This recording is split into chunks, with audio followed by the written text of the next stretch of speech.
nama aku Azelina Putri, aku kelas 6. Jadi sekarang aku mau menjelaskan tentang rumus kerucut. Kerucut adalah bangun ruang yang memiliki dua sisi, yaitu lingkaran dan sebuah bidang lengkung. Ini adalah gambar kerucut dan jaring-jaring kerucut. Oke, kita langsung ke penjelasan rumusnya.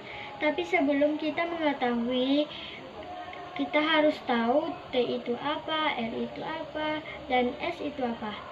T itu adalah tinggi, R itu jari-jari, dan S itu panjang garis pelukis. Garis yang menghubungkan titik puncak dan titik keliling alas kerucut dinamakan apotema. Nilai S dapat dihitungkan dengan menggunakan rumus Pythagoras seperti ini rumusnya. Pi untuk jari-jari menggunakan 22/7 dan 3,14. Oke, aku akan mengasih tahu semua rumus kerucut. Untuk rumus volume ini, luas permukaan, luas alas, luas selimut, dan jari-jari yang diketahui V ini, jari-jari diketahui LS, dan yang terakhir di tinggi diketahui V.